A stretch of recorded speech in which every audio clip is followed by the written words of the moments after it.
ผมเป็นจำเล้าเลยจำเบี้ยเดียว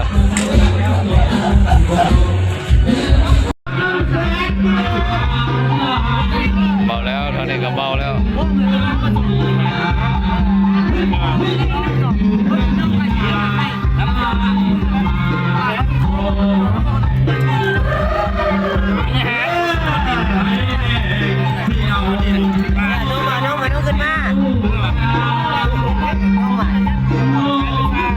รายงาน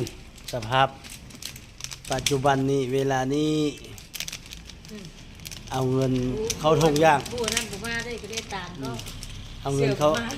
ข้าทงย่างอยู่เด้ออยู่บ้านท่าแวกว่าสิเอาเข้าทงย่างเลยเราเตรียมสิเอาขึ้นอันนี้เงินดังนี้วันที่22 23 24เจอกันอยู่นี่บ่เมาบ่เลิก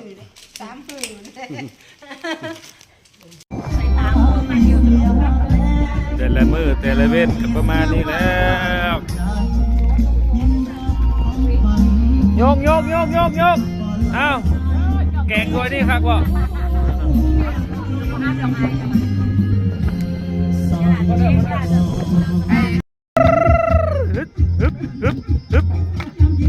โอ้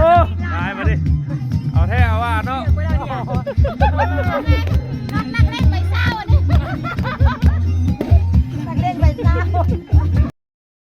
สำหรับทางข้าพเจ้าเองมื้อนี้ติดภารกิจเด้อแต่ว่าจักสิไปฮอดจังโมงอาสิฟ้องให้ไปพร้อมตระกูลบุญเกิดพร้อมครอบครัวพาครูบาไปนำจากศพปั่นเฮ้ยไอ้กาโก้เพิ่นโอ้เป็นตาญาติให้เสือหั่นพาครูบาขึ้นไปเที่ยวศพจากบ่ไปส่งแล้วกลับตั้งหลายเตาแม่ชื่อบ่อยู่แสนี่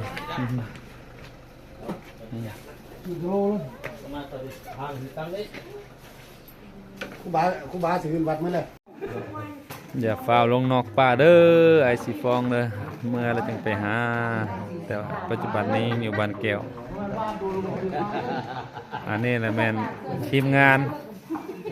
ไปเที่ยวซบปั่นว่าซะแม่นเบิดนี่ประมาณอยู่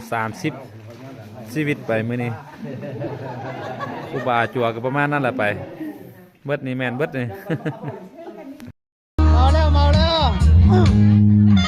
สองเที่ยวเมาแล้วจะเมาแล้ว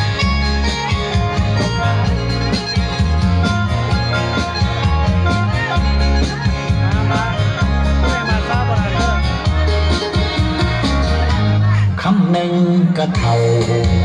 สองคำก็ยังใกล้ๆสิเปิดเพลงแดนแล้ว